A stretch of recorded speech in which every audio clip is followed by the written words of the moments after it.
Yo, it's another edition of Wardy's research paper screencast. We're going to work with introductions today.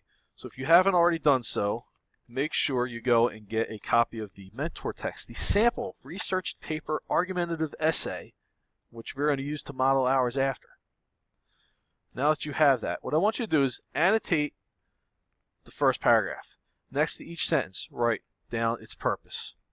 Why is the writer including that sentence? Before you get all freaked out, keep it simple. Think about, what did we do with introductions all year long? All right, we started with introducing the big topic. So see if you can find where it's introduced.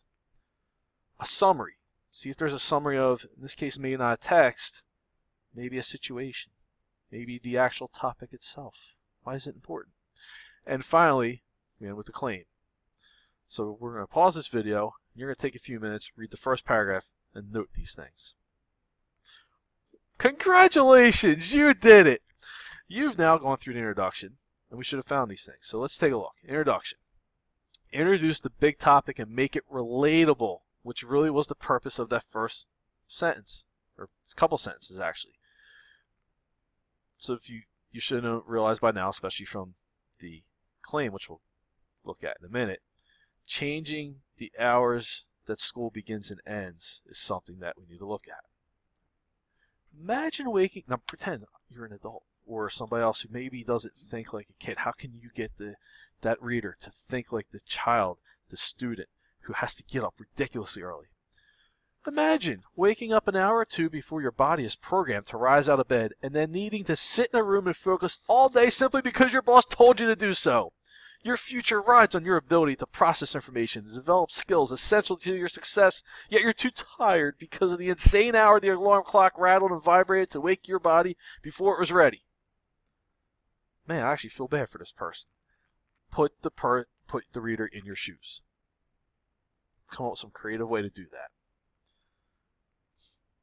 And that's all. Paint a picture for your reader. That's all that those two sentences do. Transitions to big topic. This is the situation people face. This is a situation that students across New Jersey are facing each and every day when the rooster crows. Summarize the situation with some background information. All right, so what's the real problem? Middle and high school students are starting school between 7 and 8 o'clock in the morning when their bodies are in a developmental stage that requires later start times. And with your claim. And this does say start with the opposing side, which again, with our claim yesterday, we should have done this. Although many in the state adore the school schedule the way it currently is, you must change the hours that teenagers begin and end school for many reasons.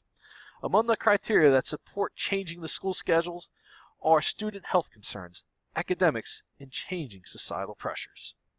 Very clear and easy preview of what's to come. And that's all you really need for your introduction.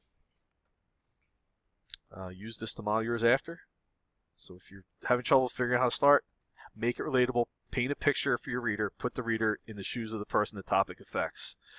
Wardy is out.